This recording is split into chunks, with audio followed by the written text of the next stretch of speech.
same time, yeah, we on the way.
me canta canciones y tengo un coro.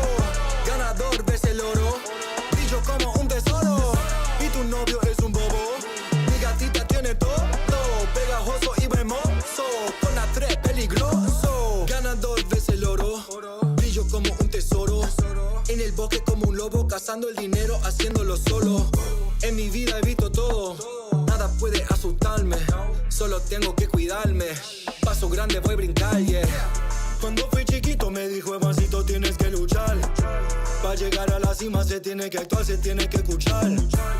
La calle te llama, la calle la fama, que está tu hogar. Bolsillo llenado, si escucho un poco los oigo cantar. Plata me canta canciones y tengo un coro.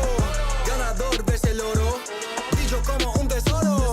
Y tu novio es un bobo, mi gatita tiene todo, pegajoso y hermoso, con las tres peligroso. Pegajoso y hermoso, estoy más grande que un oso. Mi pistola está muy hermosa y la tuya estaba so. Mi palabra tan filoso, porque el game es una guerra. Patrullando Panamera, yo no ando con cualquiera. Cuando fui chiquito me dijo, hermancito, tienes que luchar.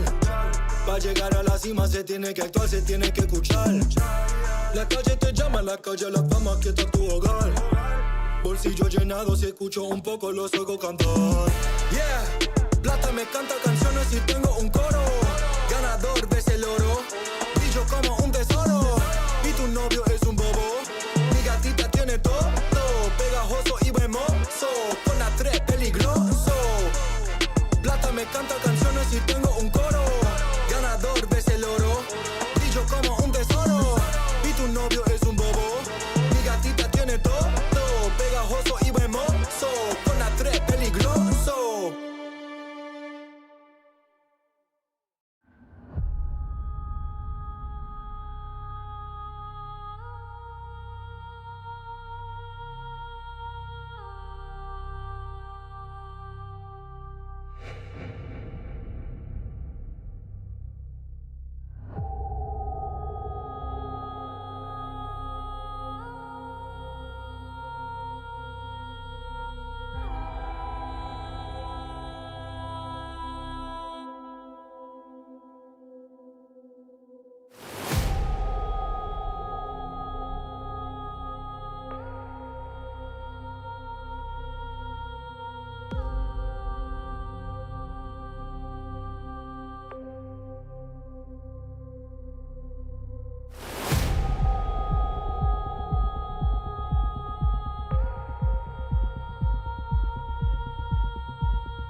some of that good stuff. Give me some of that fancy pants. Give me some of the high life. I want something that will make me dance.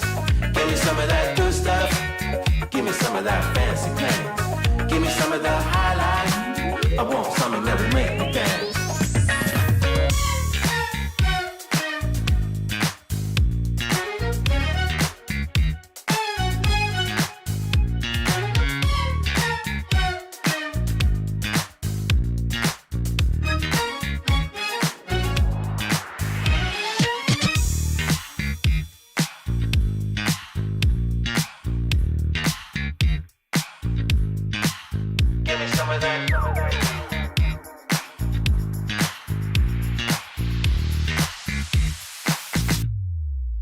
Give me some of that good stuff. Give me some of that fancy pants. Give me some of that high life. I want something that will make me dance. Give me some of that good stuff. Give me some of that fancy pants. Give me some of the high life. I want something that will make me dance.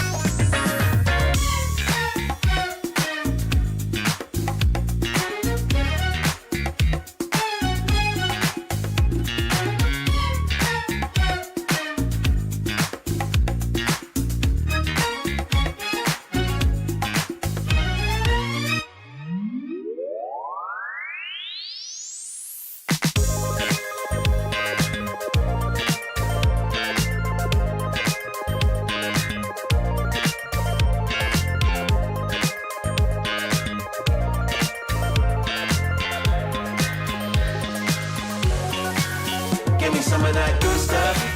Give me some of that fancy pants. Give me some of that high life. I want something that will make me dance. Give me some of that good stuff. Give me some of that fancy pants. Give me some of the high life. I want something that will make me dance.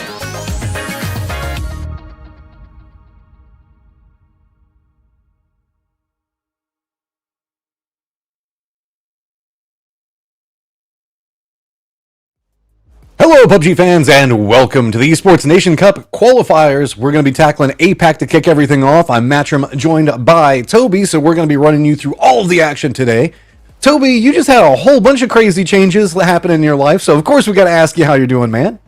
I'm good. A little tired, as I'm sure you would know in the first days of being a parent. You don't get a lot of sleep, but I'm here. I'm good. I'm at least working at a more, I don't say respectable, because parenthood gets you awake 24/7, but a more nice 1 p.m. work hour for me than I feel like you're dealing with here, Matthew. What do you mean 4 o'clock in the morning over and over again? This is my new wake up time. I'm on like boomer hours nowadays, dude. This is like wake up at 4 a.m., going and having lunch at like 10 o'clock in the morning. Dude, it's just, this is the life now, I guess. It's going to be a little bit crazy. On the pad, watching the sun come up every morning there with the birds and all. Yeah, I respect it. It's going to be soon, I suppose, as well. I mean, it's super dark right now still outside. So if you guys can hear cicadas or anything else like that coming through my microphone, I'm sorry. It's still dark. They're making noise. But enough of kind of what's going on. We've got APAC that we're going to be tackling for our qualifiers to kick everything off with. And as a couple of changes for people that are familiar with PUBG and how it all functions, this is going to be a much smaller lobby. So bear with us. That means that it is going to be a little bit slower at times while we're waiting for the circles to kind of corral everybody together, Toby. Yeah, it's going to be, let's call a spade a spade. It's going to be really, really slow to start things off. It's effectively a half, lobby compared to what we're used to seeing. But having said that, though, also a hell of a lot on the line between these teams. So while fights might not be extreme right in the beginning, I'm still expecting us to get some pretty good end games out of it. Oh, yeah. I mean, we've got a lot of talent on this. I mean, there's a couple of looming threats on the horizon, as I think that Malaysia competing inside of here. Everybody knows Shin. Come on. Shin, Empty, AJ, Sophia. This should be an incredibly strong squad. A squad that was doing quite well in the qualification stages was Bangladesh. Had some pretty big capabilities popping off with them. Almost an entirely new roster. Also going to apologize, as a lot of these players we might not have encountered before. So if we say your names wrong, I apologize. We will try to tackle it. We will try to fix it as we get information. But we're all just flying by the seat of our pants right now. It's going to be a good time. It's going to be a very good tournament. I feel like, again, despite the low player numbers in this, I love the fact that we're now seeing countries that we practically never see represented get to actually show what they're worth here. As you mentioned, I mean, Bangladesh, Mongolia as well, gonna take on this Sri Lanka also during this tournament. It's gonna be a good time seeing what some of these smaller nations in terms of PUBG community sizes, what they actually have in store for us. Because we could be surprised. They could just be dark horses that have been lingering, waiting for an opportunity to play, and well, now we get to see them. Yeah, I mean, that's going to be really neat to watch out. Of course, we've got a lot of the I guess commodity names coming in whenever we do look at this region. We also have Chinese Taipei with Lunlun, Upchin that we're going to be looking at. India coming off of a very solid performance with a lot of their players, as we're going to have Snipehole, Unforgiven, Ryzen, Veeds all coming in. Of course, Indonesia. And I guess the underdog story that with the potential of an uptick here would be Japan with Runix, Goni, Zeke, as well as Kane. Yeah, definitely the roster that I hope to see do something good. Now, for those viewers that are here, maybe not so much from PUBG, but just from like Esports Nations Cup as a whole, what I think is going to be fun with this, in particular because of PUBG, is that PUBG is running their own Nations Cup as well, and actually took place very recently. There are some rule changes though, so while some of the same countries participated then are participating here, while in PUBG Nations Cup, there are some countries that are being given an allowance of having more than 2 players per team on the same roster, where in ENC you can't. So India, for example, their lineup is different from what we saw with them because they can only have those same 2 players. Japan as well, they were able to run their entire team with Runex, Goni, and all the guys from Unlucky at PUBG Nations Cup. But now for Esports Nations Cup, that's not possible anymore. So it's going to be fun to see how some of those teams that have recently played a big tournament now going out and doing so with different rosters. And this is also phenomenal whenever we look at what's going on for, like you said, the countries that haven't necessarily had that opportunity before. The scope and scale of what we're looking at here is a little bit larger than whenever we look at PUBG Nations Cup, right? There's a lot more opportunities for these teams to really get some more experience under their belt, start making a name for themselves, start drawing some attention, maybe even some organizations' eyes that direction, because there are a lot of capabilities here. This is exactly what you were talking about, where there's a lot of growth that can happen for teams, players, but you got to figure out how you're going to stick in one of these environments. And specifically, whenever we look at the environment that we're looking at right now with the smaller lobby, it's one of those things that you're like, oh, well, this is going to be so much easier. Yes and no. Most of the teams use things like, I guess, firefights, those types of things, a lot of like edge team fighting that's going to be going on as markers to know how to navigate moving through the circles, figure out what's going to be going on. This is going to be such a quiet lobby, I would say, at different times, that a lot of teams could be coming in with very minimal information, if not just visual. You're going to have to be looking for like a car out of place to know where somebody is, rather than a firefight going on. Yeah, true. Also, I love the fact that we're setting this up to be a really quiet game. In before, we're going to see 5 teams hot drop a chink, and it's over before we know it. You never know. We never know what's going to happen when we get some of these rosters, and well, I mean, nations, I should say, playing that we don't really get to see too often. So it's gonna be a good time. Also, for those of you guys watching, wondering, wait, what about, you know, since we are in Asia Pacific, what about China? What about South Korea? What about some of these really famous countries? They've already been directly invited through to the main event. So the top 12 teams, as far as I remember, based on the ENC rankings, have been invited through, and there are quite a few of the Asia Pacific teams that made it through there. So that's why you won't be seeing the likes of Vietnam, China, South Korea, and so on and so forth in this particular stage of the tournament. Yeah, so it's going to be kind of an evolution to get into that point. Right now, we're just kind of seeing who can qualify, make it over to the bigger stages, and we've got 2 days of action to look at. And of course, we don't have just APAC. I know a lot of you guys probably just tuning in and going, okay, what's going on with PUBG right now? This is just APAC to start with. We're going to do a couple of games, probably make a switch over into Europe, tackle some of the European action, and then, of course, in the day on Americas. So we could be kind of bouncing between different regions, going to seeing a couple of things. But at the start, it's just APAC. With the time zone, the way it's all set up, we're just going to be dealing with them at the start, and then we might kind of see where the day takes us, as we do have some overlap between the different regions. So if you're kind of curious what's going on as a European fan or something else like that, worry not. We will deal with that, as Europe not going to have, if anything, Europe has the opposite problem of what we've got going on over here, because you guys got all of those countries over there, like specifically as we're moving down into like the Middle East and into Asia itself, as there is a ton in Europe coming into this. It's always interesting, because normally when you say EMEA and there's like, oh, how many teams do you have? Well, when you factor in every single African country, and when you factor in all of the Middle Eastern countries as well, I think where we have 8 here, there were 48 nations participating in the qualifier. So they in EMEA had to play an entirely separate qualifier just to get to here yesterday, which, I mean, obviously we're going to be going more into once we head over to the EMEA portion of the day. But I just want to say that I think it's really cool that we're, you know, like normally we're separating the broadcasts in esports. It's like today is EMEA, tonight is, or well, for me tonight, for you tonight, I suppose, is Americas. And then the other day in the morning is going to be APAC. Here we're kind of just smoothly transitioning from one region into the other over the course of one show. That I think that's pretty good. It's good overlap, and maybe a chance for regions to see some of the other regions play that don't oftentimes do that. Yeah, we'll even be tagging in Porosaurus a little bit later on in the day to help us bring in a little bit of relief, because it is going to be a long day.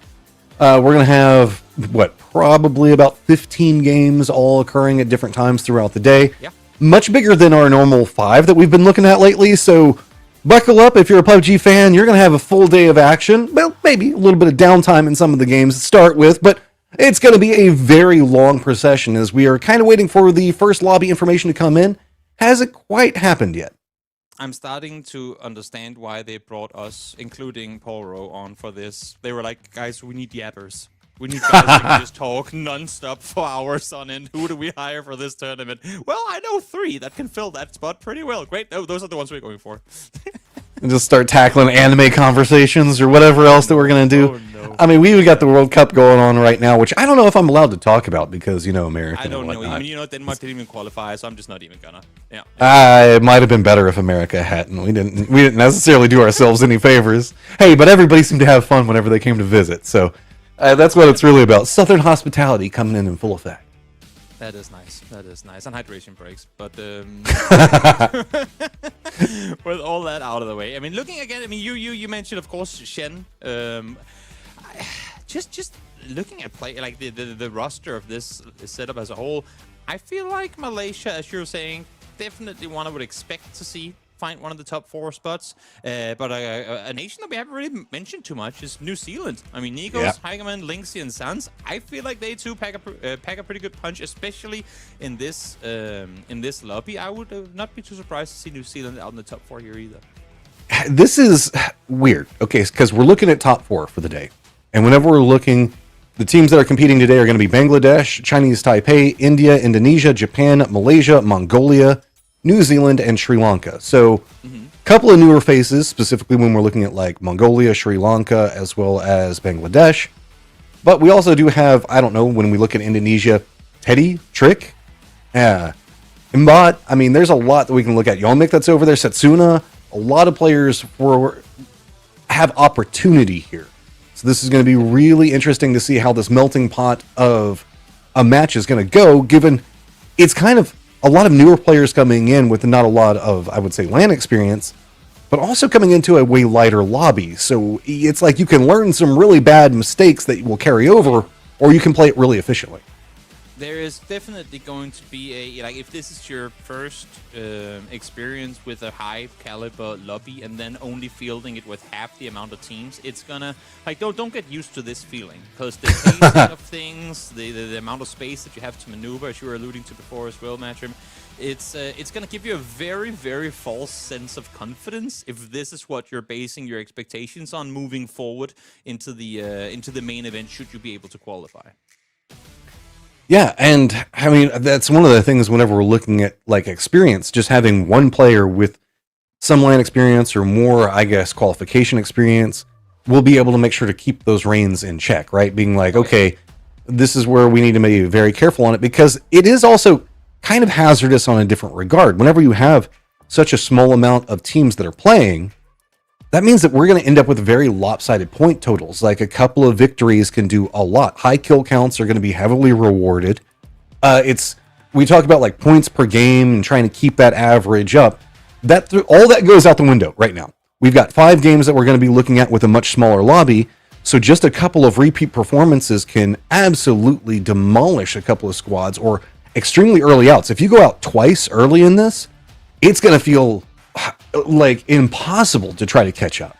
Definitely. Also got to keep in mind that, I mean, as much, of course, as you want to win the whole qualifier, technically you only have to aim for top 4. I say only, that's still a difficult feat. But it's not like a win the whole thing or go home. Top 4 from here will be qualifying through to the main event in November. So as long as you can make it there, you're actually pretty good. And off of that, I guess I could ask you. I mean, now that we have the time anyway, Matt, give me your top 4 prediction for this APAC. That's hard. I mean, like the easy in, of course, is going to be like Malaysia, Indonesia, New Zealand, and then the fourth gets a little bit dicey, right? Yeah. India, you're going to have some expectations for. I will say off the qualification stages, though, Bangladesh was very impressive with their numbers. So I don't know if it was a weak lobby, but my eye keeps getting drawn back over to them. That's fair. That's completely fair. You say who you got? I'm gonna agree with you on the. I don't want to call them obvious ones, but the more. I mean, at least the teams or the nations with players that we've seen time and time again in bigger tournaments. Malaysia up there, New Zealand as well. Chinese Taipei, I'm kind of hovering towards, but not fully convinced. I'm gonna go Indonesia as well. And you know what? I'm gonna give it to Japan. I mean, you have Kane coming back effectively out of retirement to go play this tournament, and I'm just looking forward to see what Japan can do. It's one of those nations that I've always loved from their PUBG approach to the game in the early days. Then obviously other battle royales came along. Their PUBG community dwindled a bit, but the fact they've always been there, they've always had that core community that have stuck through from the very beginning. And those players that we're seeing on this are all members that were there way back then as well. So the veteran Japanese team, I would like to see them be represented at the finals.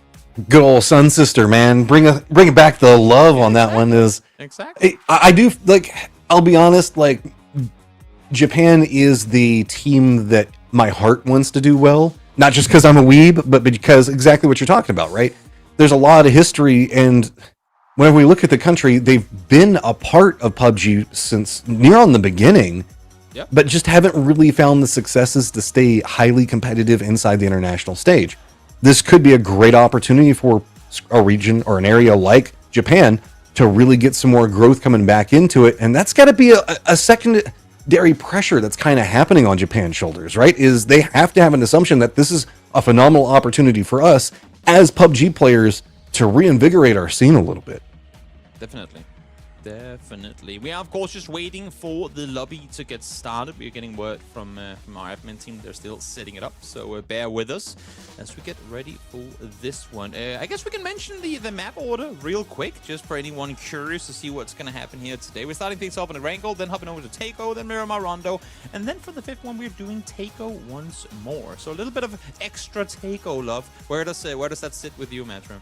I mean, we've seen the double Tagos now every once in a while.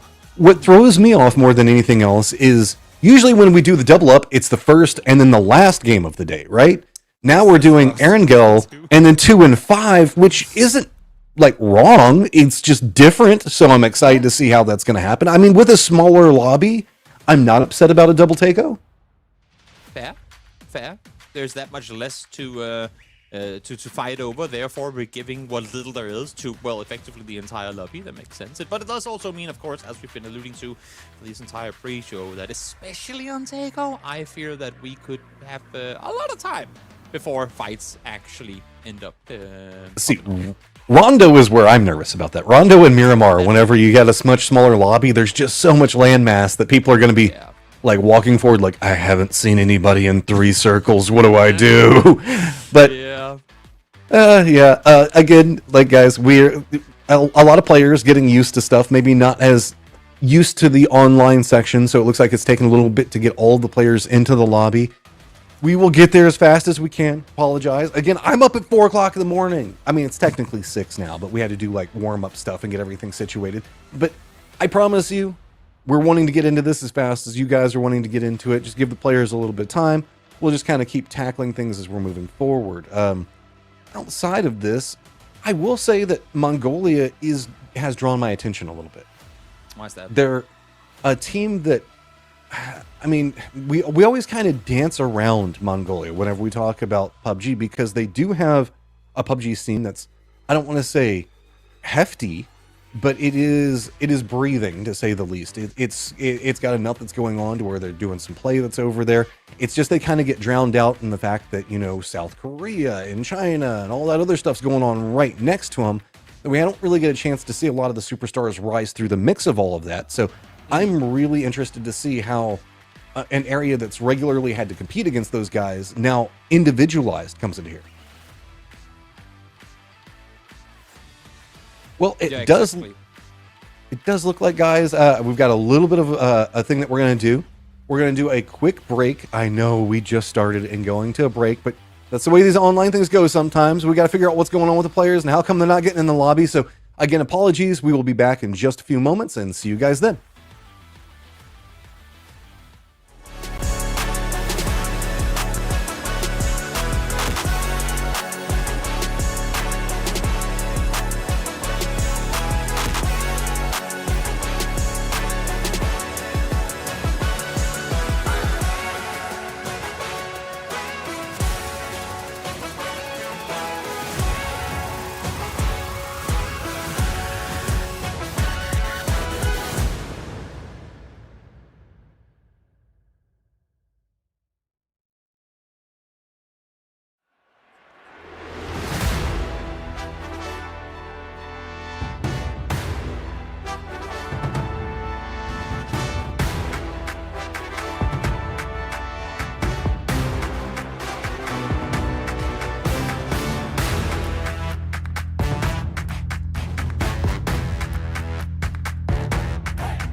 Ain't nothing in this world that's stopping me. Ain't nothing in this world that's stopping me. My Rari outruns your Odyssey. My Rari outruns your Odyssey. I'm balling, they pay me attention. Going up hydraulic suspension. Ain't nothing in this world that's stopping me. My Rari outruns your Odyssey. I'm balling, they pay me attention. Going up hydraulic suspension. Never young green light, let's go. No amber, no red, go low. Coming with a stop sign, go home. Never young green light, green light, green light. Never young green light, let's go. No amber, no red, go low. Coming with a stop sign, go home. Now we young green light, green light.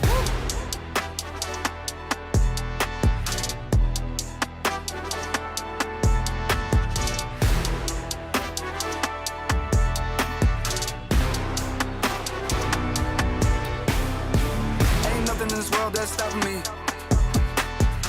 My Rari outruns your Odyssey.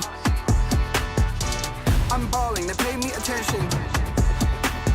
Going up hydraulic suspension.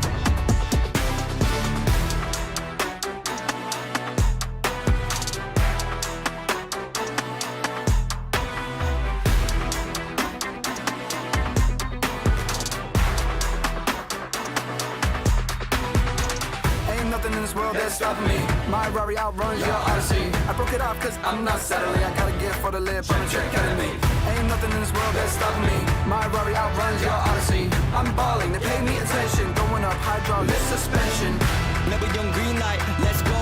No amber, no red, go low. Coming with a stop sign, go home. Never young green light, green light, green light. Never young green light, let's go. No amber, no red, go low. Coming with a stop sign, go home.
out with my new swag on, I'm dripping.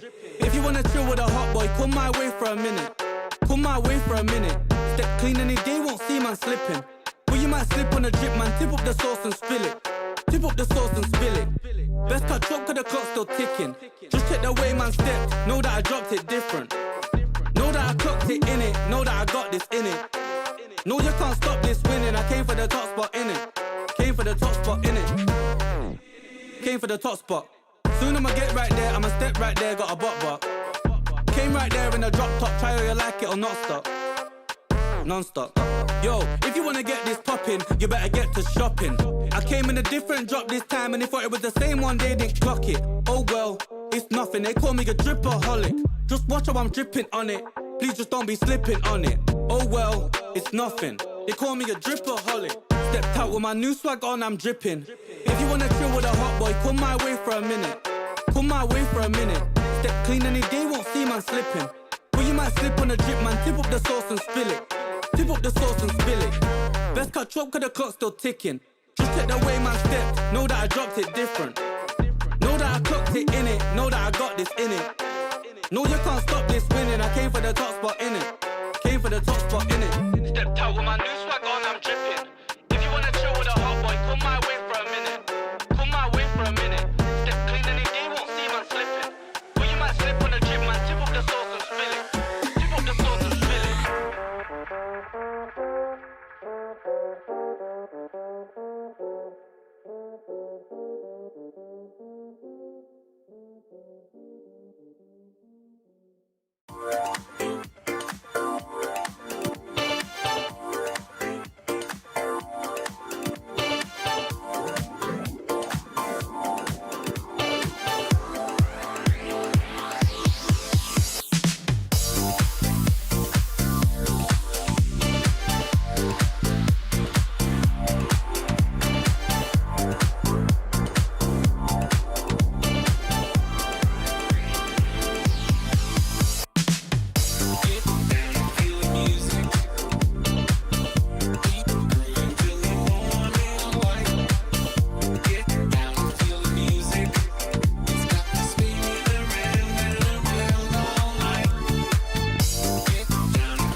time, yeah. We on the way, we back in your city, we back.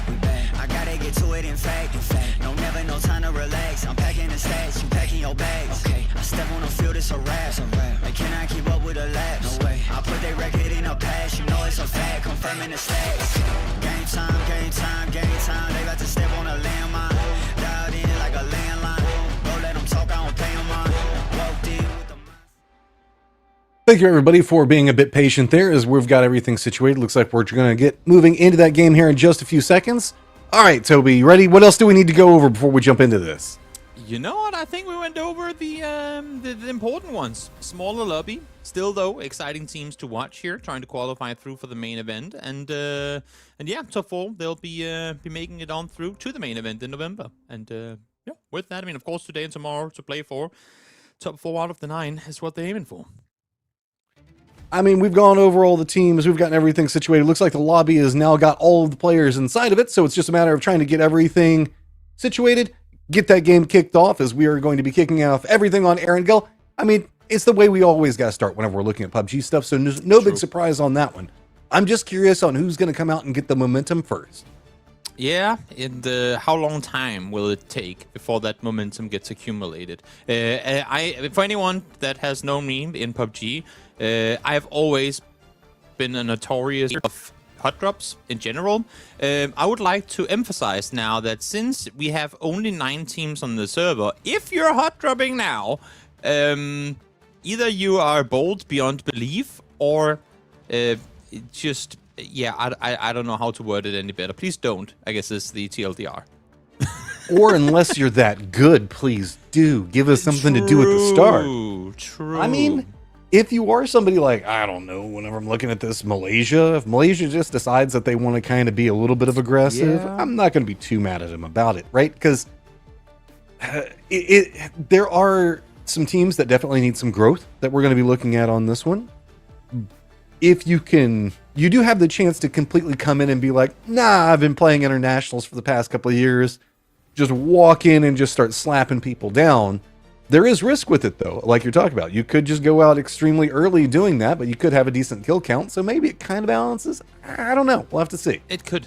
It could. No, you're not wrong. You're not wrong. And looking at Malaysia, they would definitely be a team to go out and do exactly that. Knowing Shen, you need a pretty tight leash on that man, if or leash if you don't want him to just run off and chasing teams down. So we'll see if the rest of the guys from Malaysia will be able to pull that off, or if Shen will just go completely rampage and start hunting players.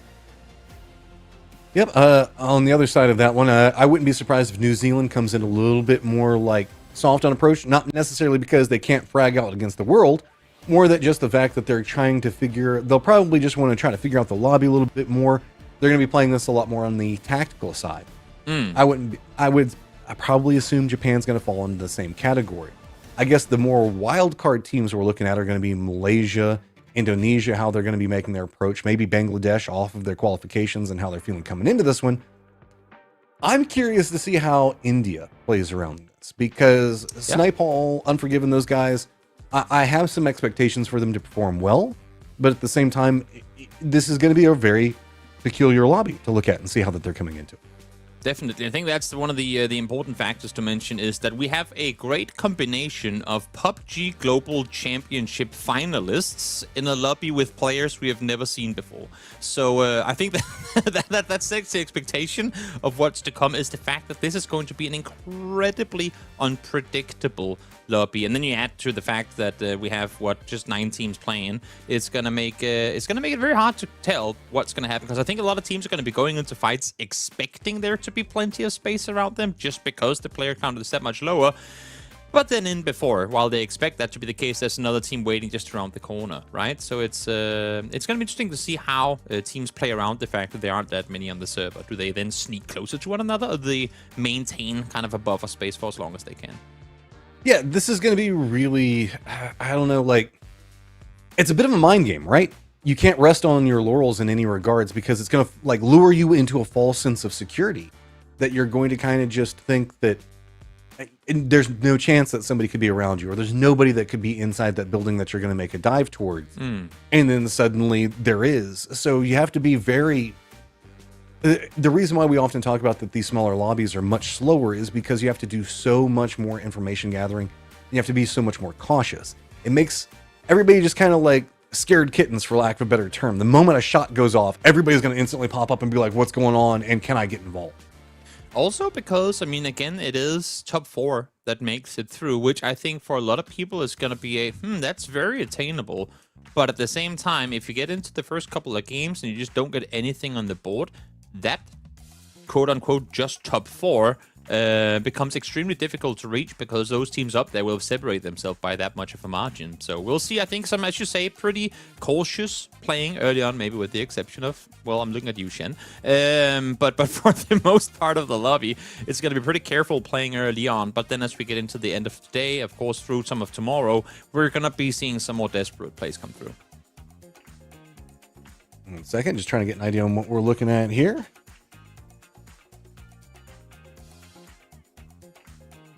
And while we get all of that sorted, let us know in chat who you're rooting for. It's very rare, of course. I mean, again, PUBG has it annually that they'll be doing that PUBG Nations Cup. But outside of that, we don't really ever get to see teams play national rosters rather than their, well, oftentimes mixed nations and territories going up against each other and the different organizations that they play for.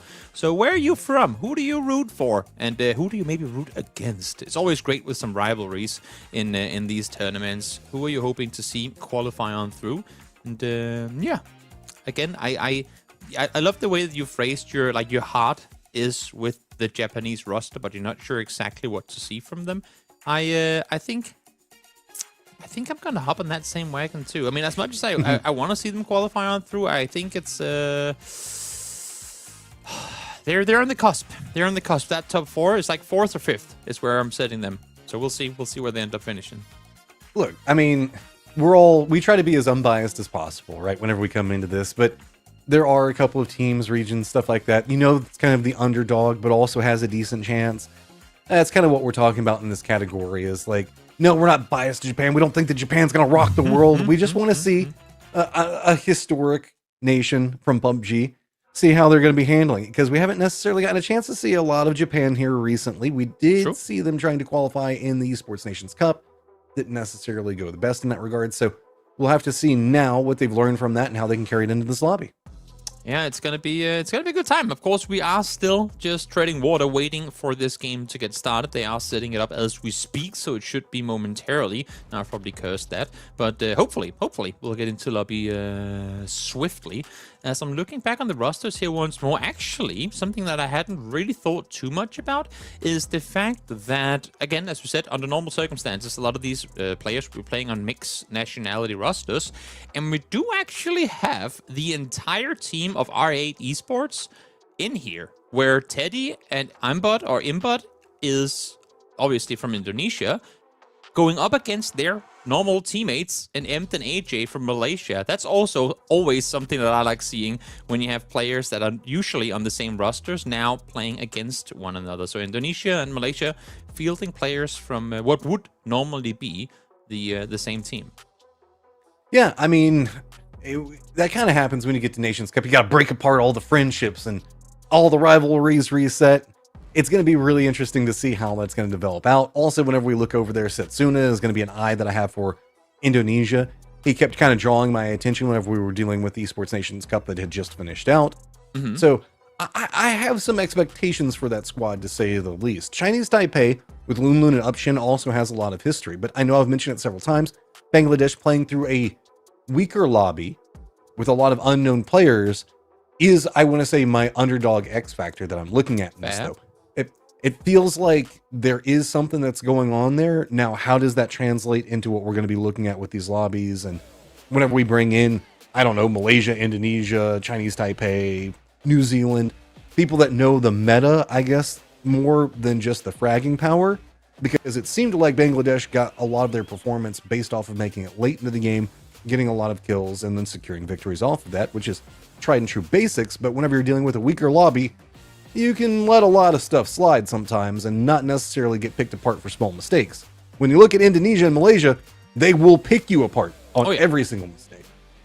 Yeah, you have to coming in. I mean, let alone the veterancy that they're bringing into a tournament like this. They're going to be the ones I agree with you that they're going to kind of set the pace of this lobby. Normally in PUBG and Battle Royales in general, you're talking about like either you're the boxer or you're the punching bag. And I like to think that we have what could be quite a few punching bags in this lobby. Having said that, though, if a boxer strikes hard, the punching bag comes swinging right back at them, and you never know when that's going to happen. So I'm hoping to see some of these teams that we might not have the biggest expectations for, the likes of Sri Lanka and maybe Mongolia as well, to come out and surprise us in a positive way.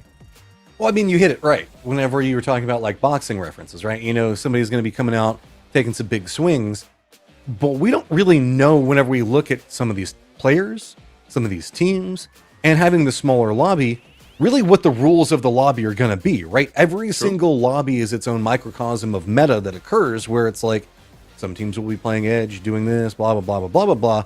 For all we know, everybody could be getting ready to throw some punches and drop kicks are going to be coming out of nowhere and somebody could be running up, just running somebody over with a car. You have no idea on what the rules of engagement are going to be in a lobby like this because it could kind of just vary based by game while people are trying to figure out what feels good.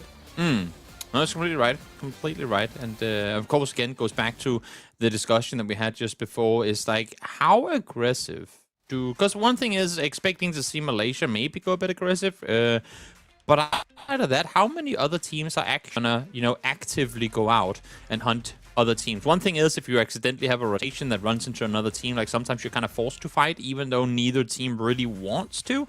But how many teams are actively gonna go out and take fights here, especially in the early mid game, like up until around the 10-minute mark?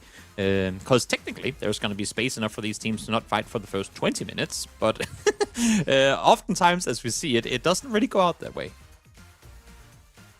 Yeah. I mean, there's like several different ways that we can see this lobby go down. Is big dogs come up and they just going to start punching everybody around them, going for the highest kill totals and dominance that's possible. Or everybody coming in not necessarily knowing how this is going to play out, and so instead coming in with a lot more safety and reservation before the event of it all. In which case we could be seeing maybe a circle 6, 7 before everything really starts kicking off. But again, we could also just have early game firefights right off the get-go because that's what this region is kind of known for, is coming out and just swinging for the fences. That is definitely true. Just curious to see how it's going to pan out. And of course, that's only going to happen once we get onto the server, which we are still trying to get in. So hopefully we'll get there real soon. Well, we're going to go ahead and try to figure out what's going on with one of the players right now. It feels like that's kind of being the reoccurring problem. Yeah. We'll also try to figure thing a bit more set up. We're going to take a quick little break. It should not be long. I know, guys. I know. I apologize in advance. We should have started about 30 minutes ago. But sometimes it takes a second to get all these players into lobby and get everything situated. Just be patient. We will get there as fast as we can. We just want to make sure that every nation gets the best chances possible, gets that first foot forward. We'll see you guys in a few moments.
All right, and here we go. It is game time. Jumping right into the thick of it all. You can see plane is up in the air, and let's get this one going.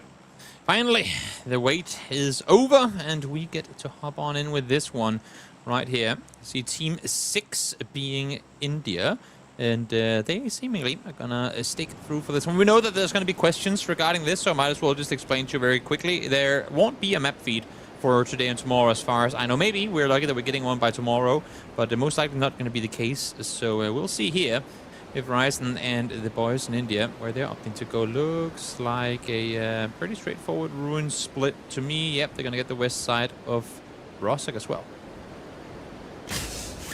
Diving right into it. Should be an easy approach. Also going to be just off center, so going to be great for kind of positioning coming out for them.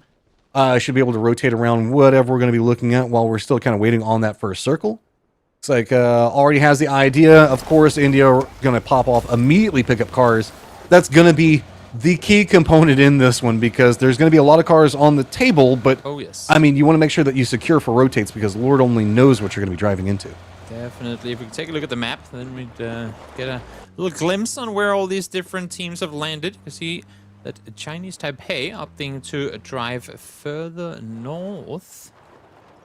So they'll be making their way. Actually, no, I take that back. They're all the way down towards the southern coast. Xiaofeng getting in and getting his loot game going. Yeah, just get everything situated. Is you can see kind of an idea on what's going on with the map and where everybody's going to kind of dropped at is bounce between everything. This is going to be more on circle and where we're trying to figure out everything going, because keep in mind, guys, we don't really have the map either, so we're just kind of riding along as we get the evil doll in the corner. Yep. Sri Lanka. It's always a good little exercise, the abbreviations of countries. A little get those in. As a Team 6 being India, we'll get kind of get grouped up around Boatyard. I thought they were going to take Rosok proper, but it seems like they opted to play further west on this one. Yeah, I mean, I'm not necessarily mad about Boatyard. Great chance to get in decent amount of loot, good rotation out. As long as you secure the vehicle, which we saw them go for the drop on, it's going to give you a lot more to work with. Yasnaya is going to go ahead and be where we see little Indonesia hanging out at. There's a lot of upswing for the squad, so wouldn't be surprised if now also having all of the Yasnaya loot to work with is going to be phenomenal for them. So that gives them so much more killing power coming out of this. I'm just curious where the first circle is. Would be lovely to take a look at the map and see exactly what we've got going, as we get a little bit of a flyover here from, I mean, obviously Malaysia are going to be given Pachinki, because who would dare to contest them? I wouldn't, not in this lobby. This is going to give them probably center for near on every other map following this, and no surprise, the squad's got a lot of fragging capabilities. We've seen them perform on the international stage across multiple different teams. And also, whenever we kind of see how everything stacks up for them on whenever we look at Nations Cup. A lot of expectations coming in, I would say, specifically on Shin and Sophia to kind of secure up and, don't want to say redeem themselves, but really prove the fact that the Malaysia has a more consistent performance coming up on this ENC. Definitely. I mean, let's be honest. They didn't exactly fare that great during PUBG Nations Cup. They finished in 10th in the survival stage and were eliminated. Thus, they did have some good placements. I mean, a couple of fourth places, second places here and there. They just couldn't really get the kills behind it. So maybe with a arguably weaker lobby than the survival stage of PUBG Nations Cup, they can go out and make up for some of that lacking aggression. Yeah, I mean, this is, especially whenever you say Malaysia lacking aggression, that breaks my brain. This is a team that should be able to do it. It's just, it felt like this Nations Cup, whenever we got the top ends of it, was just so heavy with firepower and fragging, and the capabilities of these squads were just absolutely terrifying. So for squads that we do expect to have high expectations for in this grouping, such as Malaysia, this is a great chance for them to kind of figure out maybe what was going wrong and cement in a little bit more of a cleaner play style. Yeah, true. We'll see if maybe they get things cleaned up here, qualify on through to the main event, which will be in mid-November. As a matter of fact, the finals are taking place on my birthday. I just realized, looking at the date of it Qualifiers for your kid's birthday, grand finals for your birthday. It was written You're just in blessed. the stars. Yep. It was so weird. All When we right. were at the hospital, all the nurses kept saying happy birthday to us. My wife and I were looking at each other going, what do you mean? It's not a oh, right. Oh, Yeah, yeah. yeah. It counts at 0 as well, not just from 1 and up. Yeah, I mean, I had never encountered that one with my kids, but I guess that is inherently true. Maybe that's just like more of a regional It's thing. literally As you the can see. meaning of the word, birthday. Yeah. You know, yeah, I mean, yeah. We can see that Indonesia. Okay, you're doing pretty good. Go ahead. Or India, sorry. Sitting up early. But they also do have, I believe, Japan up to the northeast of them, and then they've got some friends down to the south. So go ahead, leaning into the trench style defense. Interesting setup. This is more just to kind of, I believe, to keep some supervision on what's going to be going on the road, so that way they can kind of see what's going to be going on before anybody makes a crash into those compounds. That is a strong compound if the circle does opt into going this direction. But remember, this is going to be right along that Pachinki road line. Also, 6 minutes first bullet fired. It sounds like I'm memeing, but actually, this is earlier than I thought it was going to be. Well, at least a little. I guess it's just the Pachinki cluster, right? If you're looking at Erangel, somebody's going to go Boatyard, somebody's going to go like around the Razak, and so I think that's all we're seeing is the cluster come in. And this, again, guys, we don't have like the map feed or anything else like that, so we just buckled up and along for the ride with you. We don't get to provide any external rotate ideas or what's going to be going on. We don't know where anybody else is other than what we're seeing and you're seeing. Exactly. Here we see the rotation coming through from New Zealand. Again, a team that we have, at least I have pretty high hopes for in this lobby. Should be well within their range to finish top 4 after tomorrow, as they will play. I mean, as we kind of expected and talked about coming into it, match. I'm a pretty calculated style of PUBG. You know, get your checkpoints locked down, move on forward as a group, and don't take any unnecessary risks. I am expecting New Zealand to be having a lot of fun, though. And if there's one thing I know about those guys, that this should be a pretty, I guess, fun event for them to kind of be navigating through and seeing how that they're going to be handling it. I do agree that they're going to be coming in a lot slower, a lot more methodical. Whereas India, it feels like so much of the focal point right now is on this specific compound. And while it can draw some attention, the rotates coming out of Pachinki itself, depending on how the circles go, are really going to be what defines it. Yeah. We can see that there's going to be a lot more attention, just everybody huddling in around Pachinki because there's so much space to kind of go wherever you want. Exactly. Mongolia now going up, taking over Pachinki Hill, sitting on the southern side here, as they'll be laying low for the time being. I'm not seeing an overwhelming amount of util on the guys here. Here we have it, finally, the map. Let's see what we got going. This is the most vanilla circle I've ever seen. We'll see where it takes us from there. Notes so that you can see it's going to be New Zealand over there on Everest, and then we've got the other players coming in just to the south of Gatka along that ridge line. We also have Mongolia that we just saw a second ago take over Pachinki Hillside. Zato's getting some attention on the other side, so the cluster on this circle, no surprise. Everybody's just trying to see how close that they can get to Pachinki because we're just kind of getting a delayed hot drop environment as everybody's starting to get close enough to see how the fights are going to go. Exactly. First shots of the game is Bangladesh flushing their own players. Patrick, you were talking about this team. Explain. Bro, his name is Dead Blast. You got to kill him, right? That's the premise, is you got to blast him down dead, and then it's like, good luck. Yeah, could be. There's a ceremonial thing. I hope not. And if so, please do it differently for the next games. We'll hopefully it's not going to be too bad, as we see India now starting their rotation further south. They were spending so much time ducking themselves in north of Pachinki just to have to move. I do feel bad for them. Yep. So, I mean, this is kind of the of mice and men kind of situation, right? Is you get yourself set up, you've got your nice little trench that you're digging in, everything is good to go. Circle pops away from you, and now it's getting a bit spicy as we do have New Zealand and Mongolia right up on top of each other. Yeah, sat right next to one another in the 12 stack down towards the coast. We'll try and see what happens here. I'll go ahead and let Toby take a second to reset and get himself in situation while I kind of give you guys a heads up on what's going to be looking. A lot of attention now starting to come down to this bridge, of course, as a couple of teams trying to scout around. Remember that there is also the field area that's just going to be in the north of what we're going to be looking at. That's going to be kind of a line of demarcation that can provide a little bit more space for everybody else to kind of deal with as they're moving. Yeah, see Japan taking casualties as well.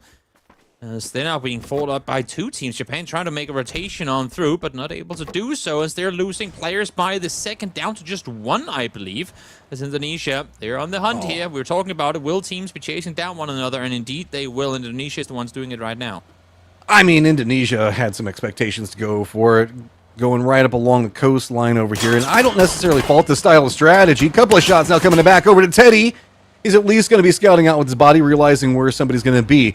Feels like this is going to be very run and gun. Other side of it, of course, is going to be setups over here with Sade, kind of getting an idea of what's going to be going on. Friction as well. Looks like they're just going to go ahead and regroup. If anything, that's just kind of made a more bold Teddy position come just to the north of them, then kind of keep an eye on what's going on with this coastline here. Yeah, exactly. Exactly. 200 damage already for Teddy. So set up down south. They still have Bangladesh players further south of them, and this stalemate is still going on as well. Mongolia and New Zealand sat right next to each other, of course, well aware of each other's presence. So with the third-person angles here as well, it's making it very difficult to really make any moves across that open stretch between the buildings. This is exactly what we're looking at and we were kind of expecting, right? Is nobody wants to overextend anything, as we are about 3 or 4 seconds away from where the new circle is going to pop at. There we go. Go ahead and get us set up to see what's going to be happening. New circle has popped, and it's going to look like it's staying very far to the south. Yep, a lot more water. A lot more water for them to have to deal with here.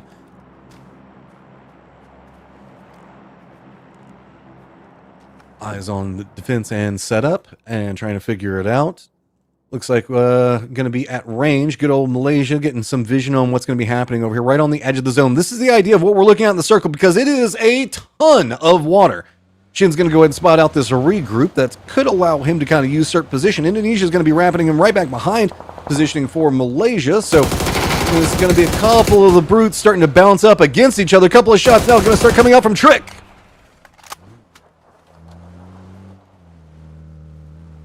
Oh, I'm right along with you. So there you go. EMPT now down as Trick is going to go ahead and get control over the peninsula. Indonesia has got a great position to play from. That's going to be bad on the other side of it. Chinese Taipei, up Chin getting some vision on this rotate. Going to start feeling a little bit safer about their positioning. As now you're starting to hear the firefights go off. 30 now alive, realizing capabilities. Indonesia, though, they ain't done. They're going to go ahead and continue to go after Bangalore, who I was hoping would... Bangladesh, who I was hoping was going to have a little bit better of a performance, given the way that they qualified through, but they're just getting picked apart in here. Yeah, not having an easy time transitioning into this. For Chinese Taipei, I mean, they're arguably in one of the strongest positions here, should the circles keep coming this way. I am a little concerned that they haven't spread out wider, though. But maybe, again, I mean, it's still the first match. Want to play a little extra cautious. As respectable as New Zealand. On the contrary, up on the roofs they go, looking aggressively north, while still having high command look south in case anyone is coming crossing over. Yeah, I mean, this is just a great defensive setup right now. They know the fact that they need to control this area of territory from a very close range position, and from Mongolia coming after them. Indonesia keeping them at range is just pivotal for life, but I wouldn't be surprised if Indonesia doesn't want to really get too involved in everything that's going to be going on over here. Chinese Taipei dealing with a couple of the different fortifications that are going to be going on, because now, you know, we had a lot of circles to kind of work through this, but with so much coastline still being in play, because we kind of have shifted down from a very central circle into a, I guess, kind of a channel circle? What else do you want to call it whenever it's so centered on this water section? Yeah, we'll see if phase 4 takes us even further down there, of course. Something that with the latest changes is definitely doable now. How ruthless, how coastal does this want to take us? Are you bringing in a boat, Teddy? Is that what's happening? I mean, maybe not the worst of ideas. Fair enough. Looking at the way that... Look, the way this is set, I mean, everybody is starting to get to the point where we're getting to the tipping stage, right? Moving into circles 4 and 5, there's just less space. It is going to kind of stay on the more main island, but this is where you got to kind of firefight your way through it. Going to run out of options pretty quick. Plenty of water still in play, so you can run along that coastline, but in terms of cover that aren't compounds in this area of the map, you're limited to, well, a couple of trees just north of where Mongolia is set, and that is not a whole lot to work with. Runax falls, and thus Japan will go out, the first team here in the lobby. Oh, my heart, but that's the way we're kind of expecting it to go. Underdogs coming in with a chance to perform. New Zealand, though, they've got themselves a big problem. It is going to be entrenched Mongolia in front of them, Indonesia on the other side, and they just have to firefight their way through, and more and more teams continue to fall as now the squad that did so well during the qualification stage going to be out early, and that is going to be hard for Bangladesh because it is hard to learn when you're out this fast. Definitely. First team eliminated at 15 minutes as well, maybe. Maybe I didn't expect to see that, but of course this circle, I mean, when you're limiting what's playable so early on in the game, and I think half of this circle is still water, is not going to make things any easier at all. And Chinese Taipei, they're still rocking their compound, sitting tight, and I guess it's only going to be a matter of time before somebody's going to pull up on them, and it's going to be Sri Lanka opting to drive down this hillside. Nowhere else to go. Sri Lanka is going to go for the plan. They're at least going to get themselves the tower to work with.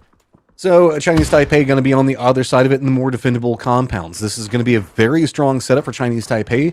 Are they going to allow Sri Lanka to stay there? It doesn't look like it. This is a bold play coming out from Loon Loon. Oh, yeah. There is another squad that is down to the southwest that are taking shots, and this is him going to get involved. And Indonesia's now going to start wrecking him. He wanted to see if he could get a nade, and he barely escapes that. I love the idea, but also very smart of him to get back into safety when he realizes he's going to be, or he's getting shot at from another angle. Wait, how did that vehicle explode? No one was shooting at them for the longest time, but I guess somebody must have been. As Indonesia, maybe? Gets knocked, but should be arrestable here. I'm guessing this, like, slow and steady fire shots that are coming in from the side from Indonesia. Yeah, that's just a great line on it. So that's probably what caused the vehicle to explode. Indonesia, and the way that they're kind of set up over here, they've got a great line of defense. They've got hillside. They can kind of monitor everything and all the firefights that are going on next to them. Definitely India. Great angle to try and shoot through, but a lot of smokes deployed on the opposite end of things, making it pretty difficult to really do anything with. Nikos now, in the meantime, making the not aggressive play forward, because as we saw in the kill feed just a moment ago, they accidentally ran each other over on the side of New Zealand, so they've got to slow things down for a little bit, and the timing couldn't really be any worse, because now they're about to take this fight head on with Mongolia. I mean, small victories are already starting to pop up for New Zealand. Being able to push their way into this is already a victory in and of itself. They had to deal with India that was up to the north of them that were holding them out. Again, sorry about catching off. India, Indonesia in the same lobby while we're kind of bouncing everywhere. Threw me off for just a second. I'll make sure that doesn't happen again. As now we continue to stay along the coastline, and we're starting to move into the no man's land where we've got very few buildings to work with. So it's all going to be on Mongolia. Can they hold the line against New Zealand? Definitely, and worst thing is, neither of these two teams are inside the next circle, and it's India kind of creeping over the ridgeline in the woods up north that are gonna, I'd say most likely, be reaping the rewards of this fight taking place. The more wounded whichever of these two teams coming out alive is gonna be, the better off India is gonna be, as they're setting up, trying to kind of gatekeep these two teams from making it in altogether. I'm kind of shocked that India is managing to get into this point with gatekeeping positions that have already been set up. So I guess it's more everybody had eyes on the other side of this with 7 teams alive. We've got a big focal point with 3 of them all converging right here. Mongolia keeps trying to make sure that they can hold out New Zealand, but New Zealand's just finding ways of approach. They're keeping the smoke walls down very efficiently, creeping forward, finding opportunities. Every single shot's opening up something, and Rulet's going to go down, and New Zealand Hikerman finds it. First one there, you see the rotation coming through on the other side, and it's Indonesia now from the east side that have opted to set up on the coastline. Finds Shen early on, will be running for the flush here as well, but there is one more player on this side of Malaysia set over here on the other side waiting. Everything's just coming down to this bay and the way that it is kind of configured. Good steps coming out from Indonesia to go ahead and get these nades, get control over this area, but there is still the sneaky snake hiding inside of all of it, while Chinese Taipei is still trying to hold out what's going to be going on with India other side of it. Let's not forget Malaysia's also got vision on Indonesia, and that's kind of what's halted to come with steps coming forward. Reveal pops up, but it is Sophia that holds the line. Wow, able to get both of them down. Teddy caught with a panzer in hand. Not what you want to have happen. And now here comes New Zealand running on forward. They heard the commotion taking place just up ahead, and they figured now is the time for us to try and make a play happen. Great timing on the side of New Zealand, who now set in a great coastal position. Crossfire just all on top of India, and they're going to have to firefight their way through it all. Snipe all on one side of it, trying to get something. Rupesh goes down. Unforgiven, trying to crest this hillside. You can see it is just tattered with people going down around him. Chinese Taipei to the north of it. Mongolia and the remnants to them down to the south is, as you talked about just a second ago, New Zealand with that leapfrog right in front of Mongolia gets themselves in a great spot. Yeah, this was going to be a very hard position for them to try and get out of inside those buildings, but great timing on their move allows them a foot out. As we see more rotations now come through, it's going to be Chinese Taipei taking the fight up into the woods up against India. Yeah, everybody's converging onto India. Mongolia's coming in from the south. It's going to be on Snipeball to keep defense to the north. Just 2 players up right now, and it is getting dicey. Whew. Swings east in the meantime, so they know that this fight will have to come to an end as fast as can be. There are still 2 more players to be found down this hillside, though. That's another great nade lopped on closest. Snipeball now starting to take casualties from the coast as well. What do? The circle's popped away from you. Snipeball, you're the last one up. 2 different squads converging. Tries to get the meds up, but I think that the timing's just not going to be there for him. Jing is going to go ahead and find him. That is Chinese Taipei walking up with 3 players. Now looking into Mongolia's sights, as we still have a lot of squads down, and let's not forget New Zealand eyes on this hillside getting involved as Indonesia's got straight up defense along the bay. Definitely. We're seeing, that's what the last remaining player, I believe, from Malaysia sat out behind that rock. That's HH just trying to stay put. Good thing for him is he's just inside the circle, so he can sit there for a little while longer, grind some placement points, hopefully.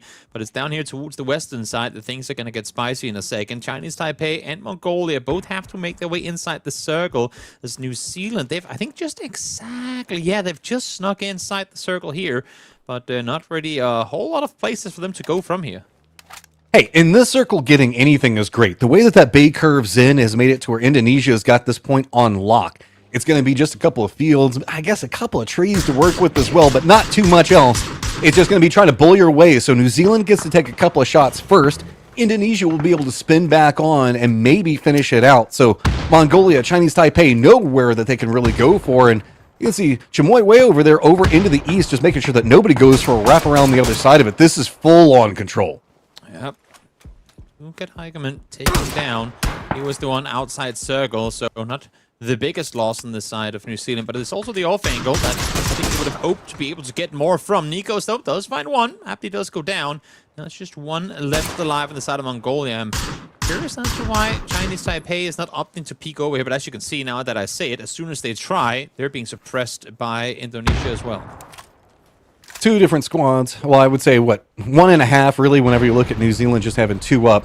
Taking pot shots on everybody that comes down the hillside. We've got 12 still alive, 5 teams up, and Chinese Taipei are finding a way to navigate this. A little bit of a dip is going to provide them some safety and some distance away from Indonesia for the time being, but as you mentioned, Malaysia still has that 1 player still up over into the north that could be a crossfire and really ruin Chinese Taipei. And it's just AJ sat there reading things out as best as he can. I think it's only Chinese Taipei that are aware that he's up there, at least for, I mean, Indonesia. They haven't really, I mean, now that I say it, they both look north. Okay, so they know that there's going to be someone up there somewhere, and most likely he's going to be behind that tree. But look at this. Indonesia, 8 kills so far, looking real solid. They were one of the teams, Matron, that we said we had high expectations for, and they're showing up right from game 1. Yeah, this is, remember when we talked about point sponges and how hard it's going to be if you kind of go out early to catch up? This is going to be the nature of the beast. There's going to be some giant monsters in here that are trying to just have a buffet of this lobby. Not just eat, I'm talking like gorge themselves. So anything that you can find is going to be big. Yeah, exactly. Question that becomes, though, I mean, how many of those super teams do we have here? Because with 4 spots available, is it going to be 4 teams clawing for that top 4? Or is it going to be 2 fighting for top 2? And then we have 2 of the potential sponges coming through, because then it's not just a matter of surviving. It's like a how do we become less of a sponge than the other sponges, you know? Well, Chinese Taipei has an opportunity, 5 kills amongst themselves as well. Jing going to be a big component of that, having 3 of them. Everything's just going to be about, okay, how do we go next? We've got the capabilities for the potential of a car fortification, but it's not going to feel too good. You can see this little bit of a ridge is all they got, and they're losing it. There is the rock in front of them, but that is a bold cross with everybody from Indonesia having sights on you. Yeah, where in the world do you go here if you're Chinese Taipei? I mean, no matter where you go inside circle, you're going to be within nade range. I'm seeing Nikos with 2 nades still, but I'm wondering actually how many nades their other guys have left to work with. You can see they're just waiting. They know that Chinese Taipei will have to make a move at some point real soon, and this is what they're waiting for. As AJ got caught in the blow, tried to make the run on forward, but not quite to be. Will finish in 4th. I mean, I like this coming up from New Zealand, realizing the biggest threat is going to be Indonesia. Wait for Chinese Taipei to make a play. Hold on to the nades and see if you can get an opportunity to turn the game back in your favor. He knows it. He's trying to time this out.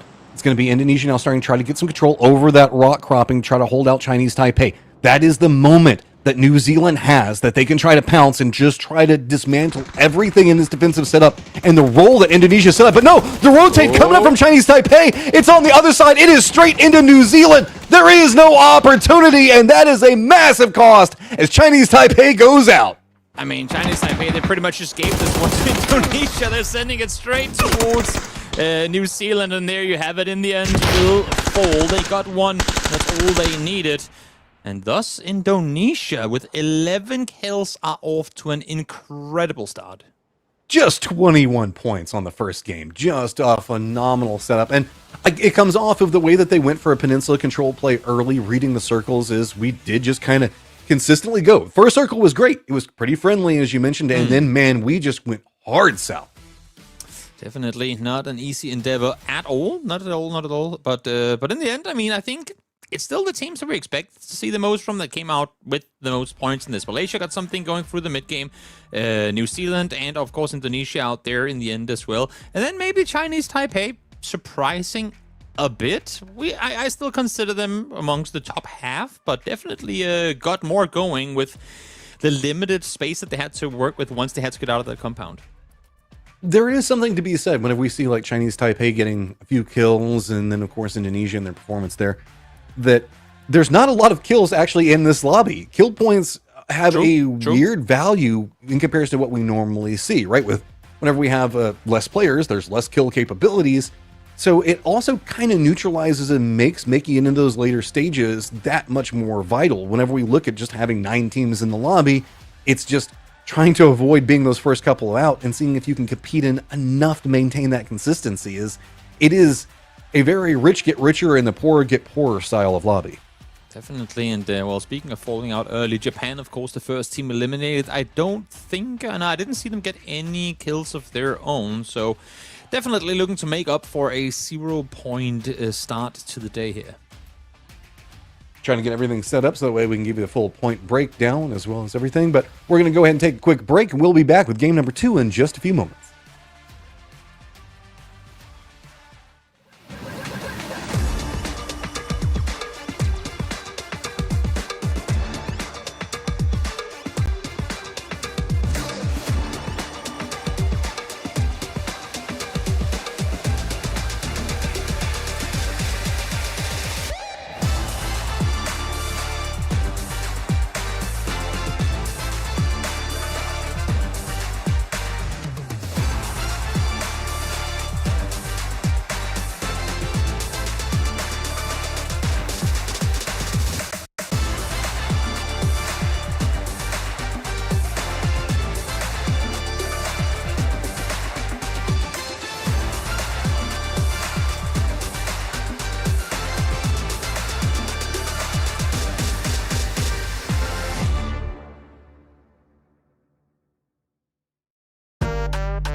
Stepped out with my new swag on, I'm dripping. If you wanna chill with a hot boy, come my way for a minute. Come my way for a minute. Step clean any day, won't see man slipping. But you might slip on a drip, man. Tip up the sauce and spill it. Tip up the sauce and spill it. Best touch up, cause the clock's still ticking. Just check the way man stepped, know that I dropped it different. Know that I clocked it in it, know that I got this in it.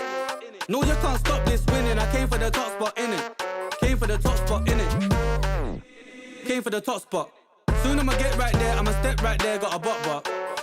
Came right there in the drop top, try how you like it or not stop. Non-stop. Yo, if you wanna get this poppin', you better get to shopping. I came in a different drop this time and they thought it was the same one, they didn't clock it. Oh well, it's nothing, they call me a dripperholic. Just watch how I'm dripping on it, please just don't be slipping on it. Oh well, it's nothing, they call me a dripperholic. Stepped out with my new swag on, I'm dripping. If you wanna chill with a hot boy, come my way for a minute. Come my way for a minute. Step clean any day, won't see man slipping. But you might slip on a drip, man. Tip up the sauce and spill it. Tip up the sauce and spill it. Best cut chop cause the clock's still ticking. Just check the way man stepped, know that I dropped it different. Know that I clocked it in it, know that I got this in it. No, you can't stop this winning, I came for the top spot in it. Came for the top spot in it. Stepped out with my new swag on, I'm dripping. If you wanna chill with a hot boy, come my way for a minute. Come my way for a minute. Step clean any day, won't see man slipping. Or you might slip on the drip, man, tip up the sauce and spill it. Tip up the sauce and spill it.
Time, yeah, we on the way. We back in your city, we back.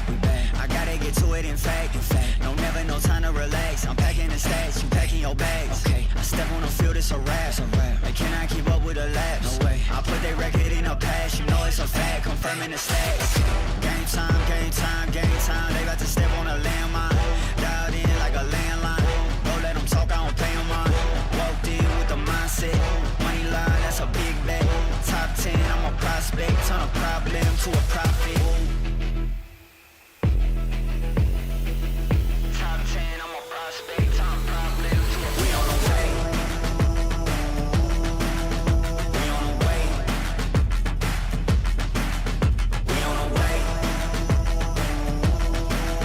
We on the way.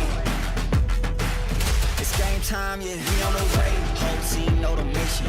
Gotta focus all senses. Gassed up, no omission. Eyes on a vision. Gotta handle business. 100 yards on a play. Big dubs on the way. Two play, it'll be played. Get up out my face, we are not the same. Get down in the city, I'm back on the base. Gotta get to it, no pain is safe. Running the game, they running away. They running their mouth, you know they are fake. Pick a side, pick a side. Okay, is you on for the ride? Okay, new kid on the block, next up, best up on the rise.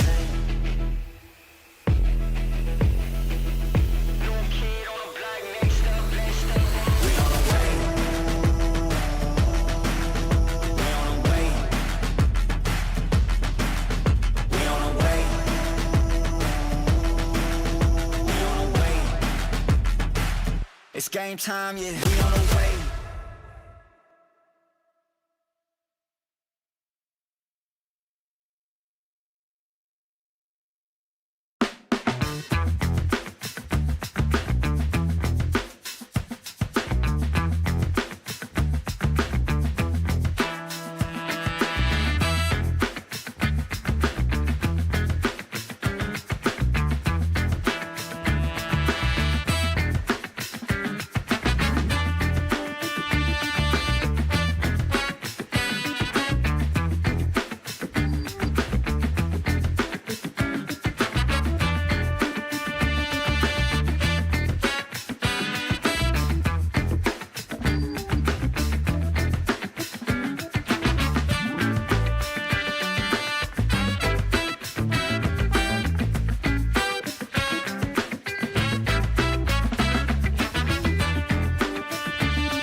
There we go. A quick recap of what happened inside that last game and how all the action kind of came down to that peninsula right alongside the coastline. Navigated well, as it is already got kind of starting off pretty spicy here, Toby. Yeah, I mean, we didn't get the first bullet fired until 6 minutes in, but I think we were at 15 minutes when we had, a full team wiped and a pretty big portion of the remaining players out early too. Of course, with the area of the map that we were in, it was limited what you could really do, but definitely saw action take place a lot earlier than what I would have first anticipated. A lot of people going for center drops, no surprise on that, so that means that it's kind of made it to where they're bumping into each other a bit earlier than to be expected. Of course, we also did get those circle setups. We also did see the first couple of shots going on to a teammate. Don't know what happened inside of that one, but if we hear anything, we'll kind of let you know. But no time for breaks on this. Let's go ahead and jump into the next game, as it looks like we've got everything set for game number 2. Nice. You love to see it. We are headed on over to Tego. As you can see here, we are going to be playing Tego twice today. For those of you guys who didn't stay with us in the beginning of the day when we kind of went over all of that, we are going to be seeing Tego again for the last match of this group. Having said that, though, there is a world where we don't see the last match of this group today. We have overlapping regions. We're going to be covering both Asia Pacific, EMEA, and Americas, and the EMEA starts a bit before Asia Pacific ends, and there is a world where we'll hop on over and watch some of their matches instead. But of course, that is yet to be determined. We'll let you know if that ends up being the case. Go ahead and watch India make their landfall here. And Snipehall and the rest of the crew going to be getting set up. Other side of this is going to be Friction and his team over in Airport. This is going to be very far over into the east, try to get everything situated. So the way a plane path kind of comes in, it was about trying to get everything set up. Looks like we might get a little bit more distance this time around, but we'll have to take a quick look at the map to see where everybody's settled at. Yeah, another look at the map, and be all good. As Ouyang is going to be taken by Japan. They're going to be set up down here. A team who, I mean, as we mentioned before, we have high hopes for, not so much high expectations for, but at least hoping to see them go out and get something good done. We'll see Ronex get looted on up as they started off with this 0-point game. Hopefully this will be a redemption game for them. And Goni, well, he's going to start rotating towards the first circle. Looks like it's just going to be on the outskirts of Ouyang, so that means that we're going to be a little bit more kind of set up on position. Japan looks like they're going to be going for position early. No surprise on it. Rotation was terrible for them the last time around, so yeah, try to see if they can get set up and try to prep in, as it does feel like getting into circle early is going to be vital in this lobby. Oh, definitely. Definitely. We're going down towards the southwest here. A lot of open spaces and some very, very optimal compounds that if you can get a hand on early on and you get a little bit of circle up going your way, that could almost just steamroll you straight into the top 3.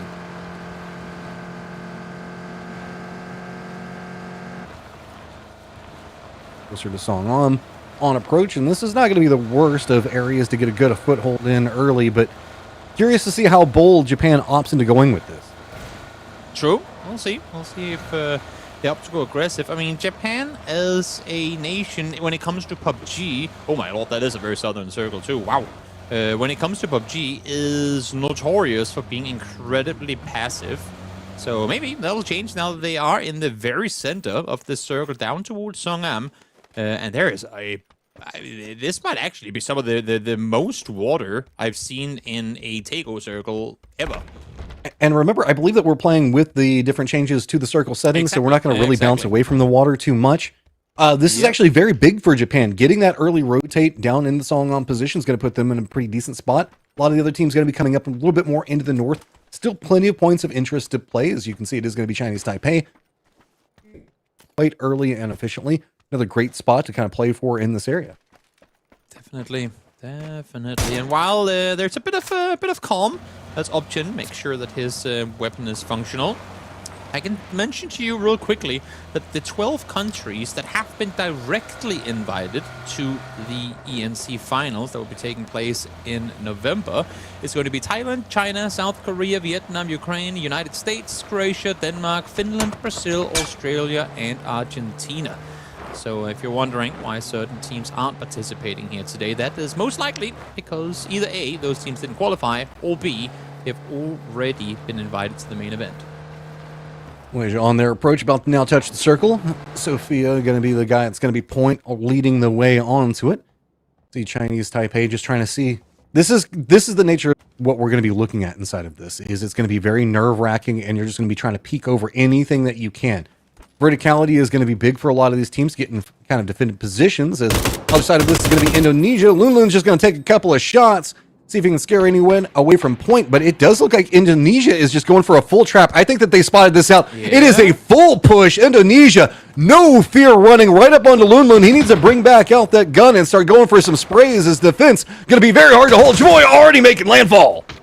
Only one guy shooting so far, but now they realize there's two, and maybe it's going to force them to play a little more cautious. I think they came into this expecting there to just be one, but let alone the fact that there is two players in this building is going to make things a little more difficult. Simoy around the corner, does spot one. Xiaofeng goes down immediately thereafter. That was easily picked up. The rest of Chinese Taipei at least getting into point, getting some damage, but now it's just going to come into a directed firefight, and that is exactly what Indonesia wants. They want to just pull everybody into them, make it easier for themselves to set up. Trick's going to be on the other side of this, spots out one of the vehicles in rotate, and now it's just about the encroaching lines and how close that they can get into Chinese Taipei. Is this is going to be very hard. It looks like it was Operation Save Lunlun, and he is just under duress right now. Everything exploding around him.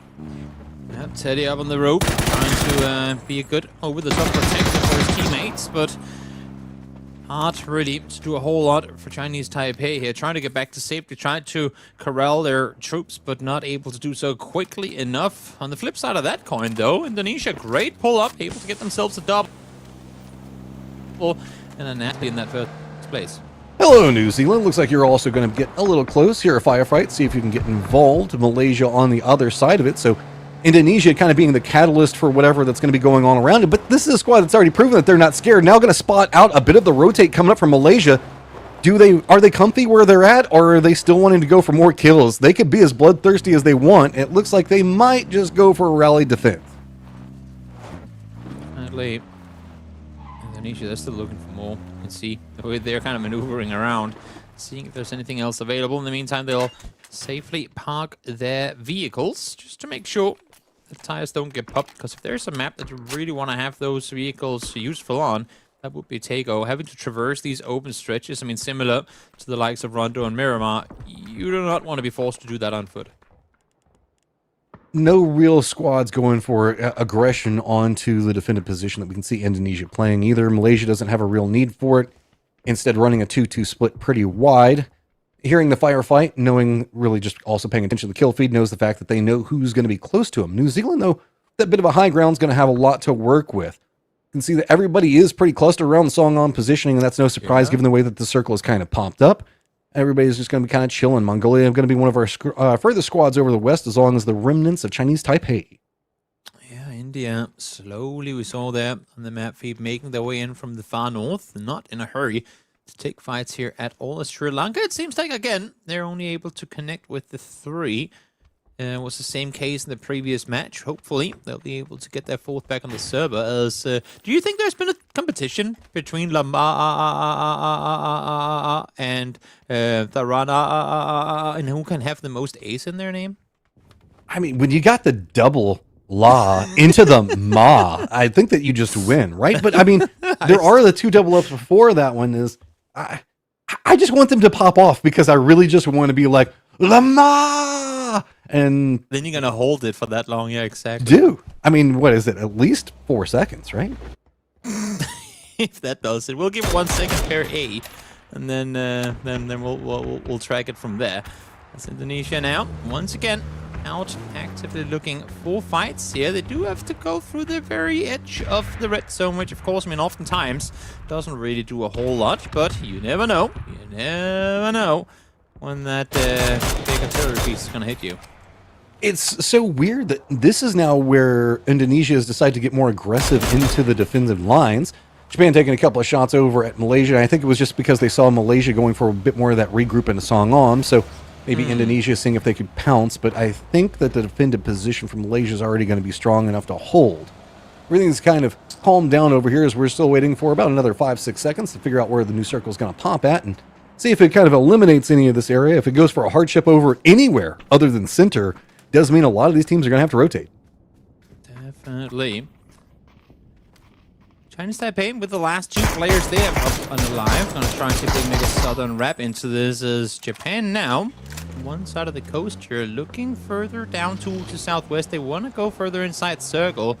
But as they move their way forward here, realizing, there's players there. Let's not go there. And they soon will realize, too, there's players on the other side as well. Mongolia trying to live up to their MLG dreams right now, as it looks like they're going to be making the rotate around. Every single time I see the initials for Mongolia, I just get all of the trumpets and horns blaring in my head from those old YouTube videos. See how their approach is going to happen on that side. New Zealand, who was very close to Indonesia a little while ago, holding that high ground, still has the red zone on top.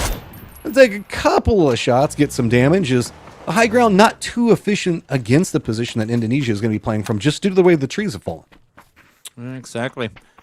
New Zealand is very pleased being in this position. Not a team that would prefer to take fights up close. If they can maintain space for themselves and kind of force other teams into one another, I think they're perfectly satisfied with that. Song-On all of a sudden popping off. Mongolia rolling in, and they're going to have Chinese Taipei right back behind them. Chinese Taipei with just the duo letting Mongolia kind of brute force their way in.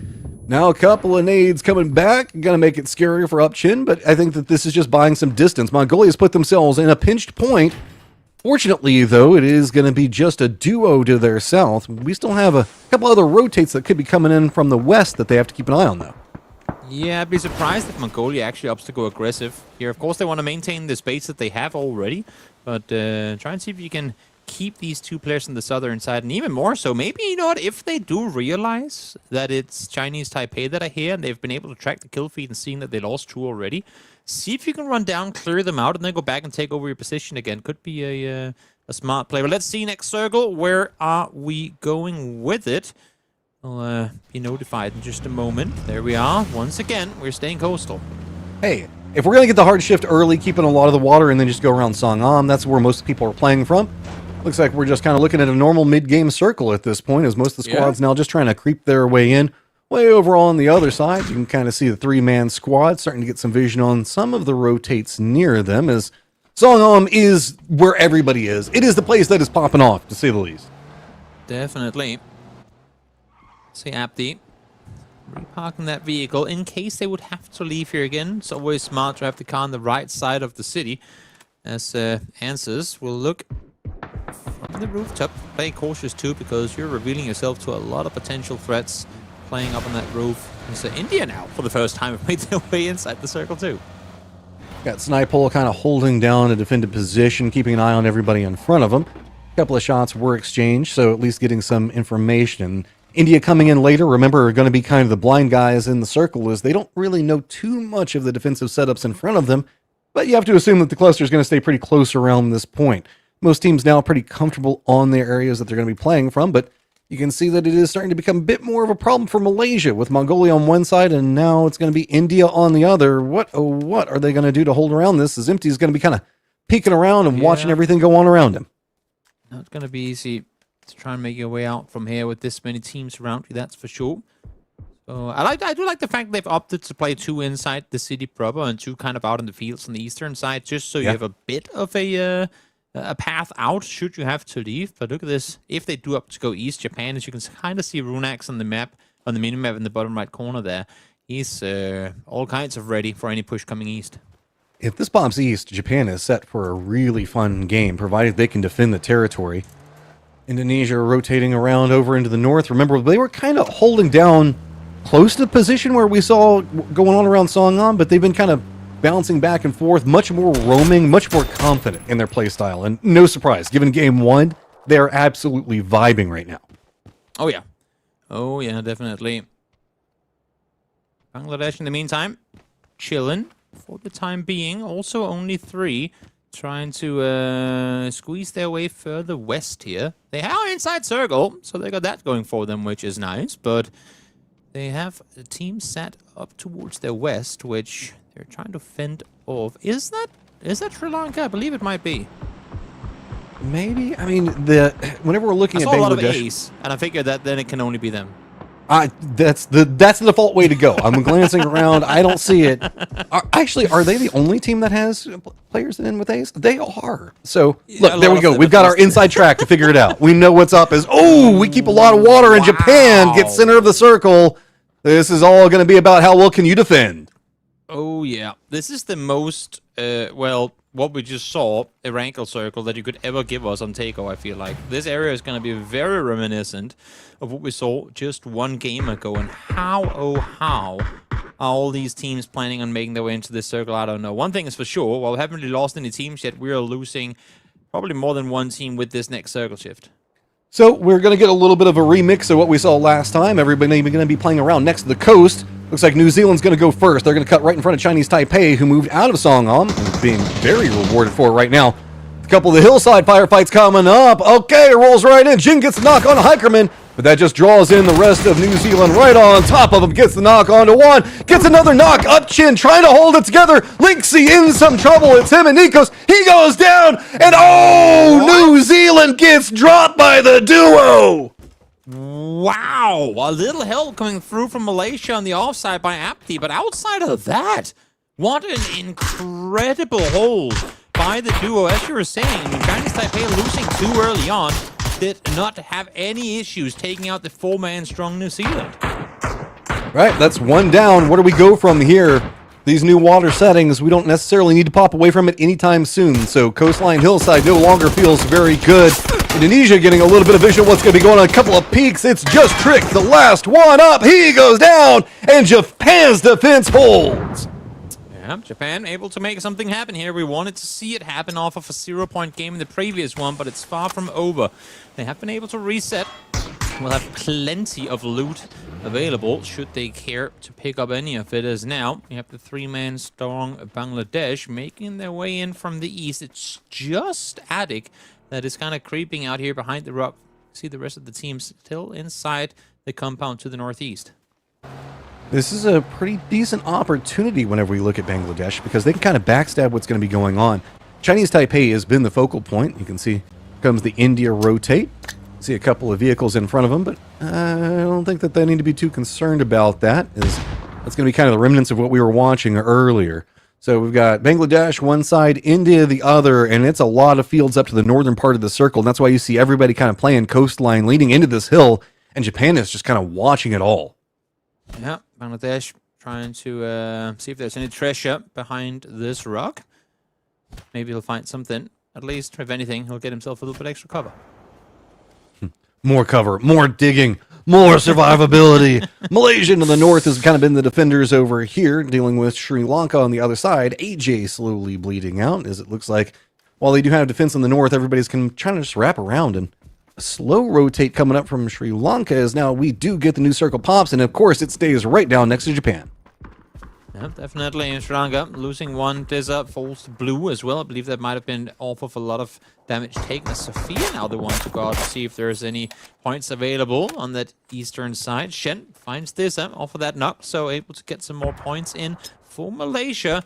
As Japan still, I mean, they've had circle center here. Going to be so difficult for anyone to do anything about this. I mean, this is what we're looking at. You can see that Mongolia is right on the edge of the zone on those rocks, and that's about all you got. It's just fields, trees, and this giant hillside that it's going to be jockeyed from the east and the west, and Japan just holding it down in the middle. Does look like they're starting to get a little bit low on resources, though, so got to keep an eye on that. That could be a problem if they run out of ammo. Definitely. Well, I mean, they should have the bodies of quite a few players. Wait, no, is that on the hill further west? It is. It's the one that we're seeing here, so never mind, I take that back. It's just in there. Ooh, what a nice nade from Jing. First one lopped on over, takes out Ryzen, but there's still more players from India left to be found. Just a duo, but it does not matter. These guys are fragging out over here. They're trying to make some magic happen. Is now other side of it. India taking some damage. Unforgiven goes every time he goes for a peek. It looks like he's getting punished. You can see India creeping up closer and closer, and they just don't have the manpower on Chinese Taipei to defend. Chinese Taipei still needs to get in the circle as well, so Indonesia can kind of just force everybody from Chinese Taipei right up against the zone wall with nowhere to go. Hey, even if they do fall here, Chinese Taipei being down to 2 this early on and taking out the entirety of New Zealand. I feel like they've done everything they had to do, but they're not done just yet. Jing finds one. There's the flush. Secure those points as best as you possibly can. It was a 2v4, now a 2v3, and they've still yet to make it over there. Nades are rolling down, but it's really hard to hit on that very recessed hillside, so Chinese Taipei weathering the storm. More shots coming in, and it's going to be Japan providing some assistance on the push-up. Jing finds another one, gets a quick flush, down to a 2v2 inside of this firefight, and Chinese Taipei just won't quit. Oh, Rupesh falling in the most unfortunate of ways. I'm not sure if he jumped out of the vehicle while it was still going or what happened there. But a little bit of a mistake could cost them everything. As Jing could spray through this one, able to get one down to half HP still as a duo, trying to fend off against these remaining two.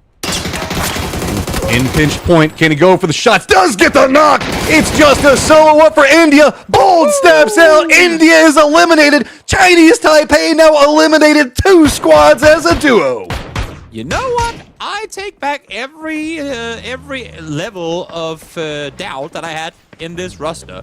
They truly are able to make big things happen. What a great stand, of course. I mean, some suppressive fire coming through and help from Japan. But overall, I mean, these two out of Chinese Taipei playing incredible PUBG right now. I thought that they were just screwed given the way that this game has started, but they are turning it around. Circle, though, doing them no favors. They've got to go again, and it is all on the high side of Japan. Eyes onto everything that's going to be moving on one side of it as Bangladesh also has to move, and this is going to be the focal point for Japan.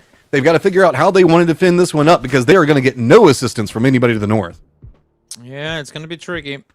It's going to be tricky. All these teams, as you can see here, trying to creep their way eventually ever so much further to the hill that Japan has taken over. How do they get here without running into each other is the question. You have Mongolia on the western side, and you have Malaysia just north thereof. 4 teams moving towards Japan. Japan here, so far, they seem to be enjoying this attention they're getting. All right. I mean, I don't know what you can do from this angle now, Chinese Taipei. You're just walking in, but look at everybody moving around off that. The couple of shots come out from Japan, and it is going to be Mongolia, Malaysia, and Bangladesh all on the move. Japan knows that they need to secure this, and Chinese Taipei is kind of turning this around and slowing down everything. Japan really just trying to make sure that they secure and like hold down this defensive line, but they just can't get what they need out of it. Upchin won't go down, and so much of the circle has now been surrendered over to the other teams. Exactly. Them eliminated towards the west. Makes it a little bit more spacious out there for Japan to play around, but Option is still sat down there, so can't really play with your back completely open, knowing what Chinese Taipei solo has been able to do previous in this game. We gotta show him some sort of respect. There's MT and the rest of the guys from Malaysia here trying to fend off against Bangladesh without having to take the fight up close. Bangladesh did find themselves a little bit of a hill that they can play. Not necessarily the best. It puts them in some vulnerable positions from Japan if they go for peaks around it. But does give them a little bit of breathing room to work with as far as cover goes. And it's just going to be whatever small bit that you can get to work around right now is, I mean, make the best of a bad situation, unless you're Japan, is really the name of the game. And I'm a bit worried for Japan. Now with all these crates coming down, a couple of squads might be able to regroup, get a little bit better loot, most notably Mongolia. And it's more and more territory that they've had to surrender, and these long-range threats are now starting to become close-range threats. Definitely. Worst thing for Japan would be if multiple of them kind of end up pulling up at the same time. But if they can clear... Oh, they see him. They have the angle on. If they can clear him out, it goes back inside. The smoke just exactly gets the deployable cover up in time, too. Just by Option. But he's still outside the circle, which of course is not exactly optimal. Oh, they're destroying it. There's nowhere to go, and Chinese Taipei, bold game for you so far, but there is just nothing left. No cover. That's going to be Japan picking it up. 8 kills now for them, and they can focus in onto everything to the north. It never popped off, so they still keep their control. And this is exactly what they needed too. They needed just one clear side. Of course, I mean, they know that the water was going to be clear. But outside of that, they needed a little bit of more space to maneuver, and now they can start flexing out, and they're going west. Oh, they've held on to so many nades for so long. That is going to be terrible for everybody running down into the foothills. That's going to be one down, and Mongolia, what do you even do from this? I mean, it's just a matter of just trying to keep the fancy feet up and the rock cover no longer safe. Not easy, that is for sure. Not easy at all. So Runax gets the one with the vehicle explosion after he falls down as well. Now just one more left alive. Can you somehow get inside this next circle? Answer, well, I highly doubt it. Malaysia wants a piece of it. Let's see if they can get any kills over there, but they're so worried about Bangladesh on the other side of them. They really can't do too much on what's going on with Mongolia at the time. Just using the hill for some type of break. They don't know exactly what the setup's going to be going on for Japan over here, but they know that this hillside, there's a secondary follow-up hill, so they at least get some safety now. They're just waiting to see if maybe the last one for Mongolia tries to make that run out, but I don't even know. It might just be strategically smart to just surrender it over to the blue. Yeah, I mean, especially given the fact that there's only 9 teams in the server. Effectively, everyone is a threat at this point when you're playing for that top 4. So don't wanna be giving anything over to anybody at this point of the tournament so far. My eyes are kind of drawn towards Bangladesh here, though. They are the only ones to really have to make it out from the circle, also out into the circle. But there are so many teams doing it. And the thing is, they do have vehicles still, as you can see here. They've just exactly managed to sneak in. Oh, one team now down, so we're looking at 4v4 v3. Bangladesh, where are you going to go when it is going to be right in the point in between, trying to get up the hillside into Japan, but also puts them pretty close to Malaysia. They've got to do nothing. They've just got to run right up. Nade's now going to come out. Can anything connect? Able to get the first one down. Maybe a little more space for yourself. As Friction gets one down as well. As all the remaining 3 teams fighting across one another. Friction trying to hold off against the remaining players of Malaysia. But Empty able to find him, and that's going to leave them really exposed on this hillside. Going for a backstab. Malaysia tries to make a big play, and I don't know what you can do from Bangladesh's position right now. They've opened up enough of a door to try to creep forward into the face of Japan. Everything is just swooping down on them. Both sides of the flanks coming in very hot, as it is just the 2-up. From a 0-point game to 13 kills and a potential win here. What a turnaround for Japan, playing this game so incredibly smart. Sure, circles have gone their way, but they've had to defend it so hard. Trying to stay alive through here. Shen now creeping over the top, finds one caught behind the truck. That's going to be gone down. Okay, now Malaysia on the side of this one. They've managed to take the opportunity, run in, get into the defended point right up next to Japan. They're trying to go for a pinch on it. Kane on one side of it, see if he can maybe get a sneaky shot, but you can see this has gotten all kinds of dicey on Japan's side. The push coming up from Bangladesh just absolutely threw everything into chaos. So Japan, with that split around Malaysia, needs to make something happen out of it on the recessed positions that they're playing. They hear, they know, they spotted. Gonna go for the shots, does get the knock. That's gonna be Shin down, and that is massive. Great angle from Kane to hold from there, not giving any advantage over with the corner P. Kane able to find one more, just one left alive now on the side of Malaysia. Can they actually get him? AJ able to get the first one down, making it a 1v2. Okay, AJ, we've seen some hero plays coming out of this game so far. Is he going for the bold res right up in the face of everybody? Yeah, Japan's going for the flush onto Sophia.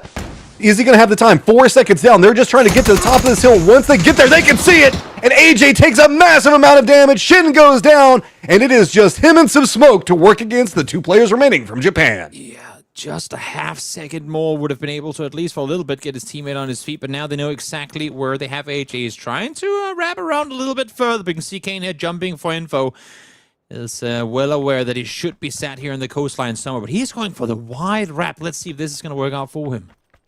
Sneaky play could come up big. He just has to be careful to not give away his positioning with footsteps.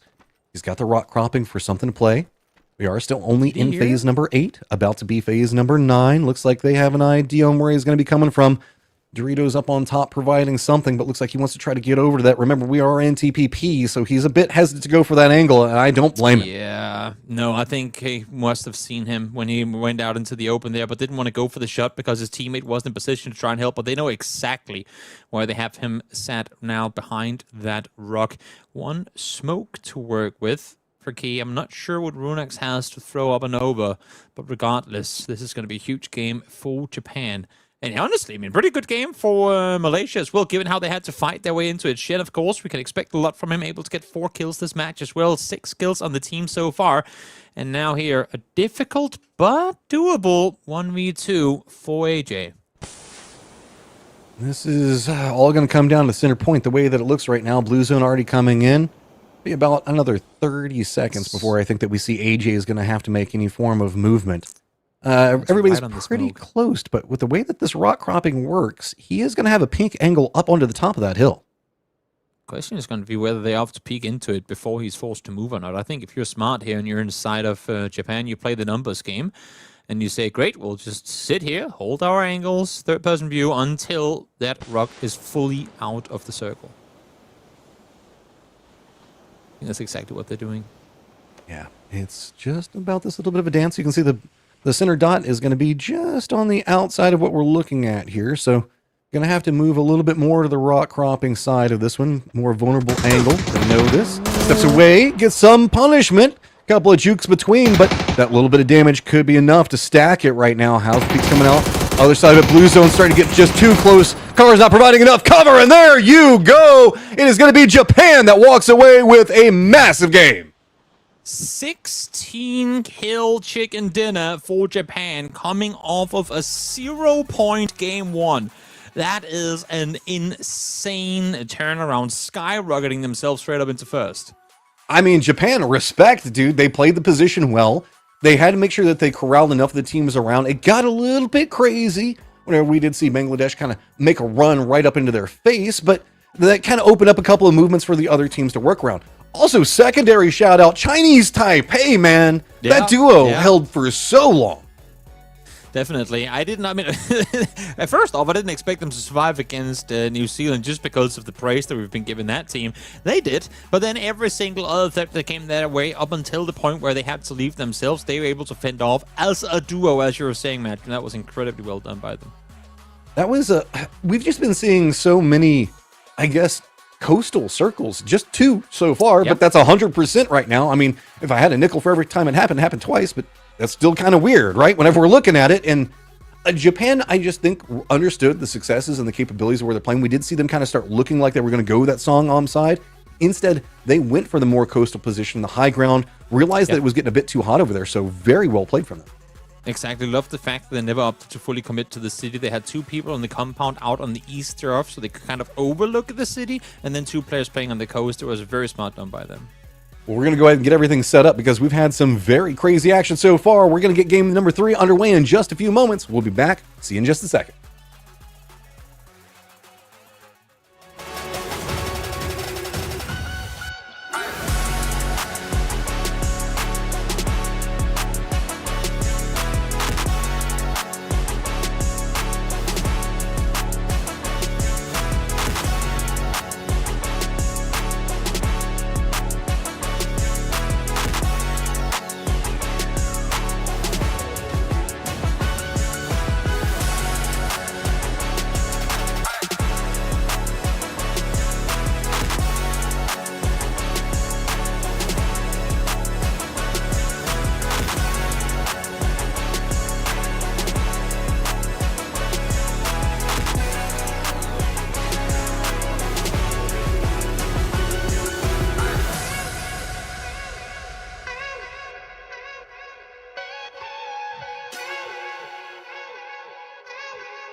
nothing in this world that's stopping me. Ain't nothing in this world that's stopping me. My Rari outruns your Odyssey. My Rari outruns your Odyssey. I'm balling, they pay me attention. Going up hydraulic suspension. Ain't nothing in this world that's stopping me. My Rari outruns your Odyssey. I'm balling, they pay me attention. Going up hydraulic suspension. Never young green light, let's go. No amber, no red, go low. Coming with a stop sign, go home. Never young green light, green light, green light. Never young green light, let's go. No amber, no red, go low. Coming with a stop sign, go home. Now we young green light, green light.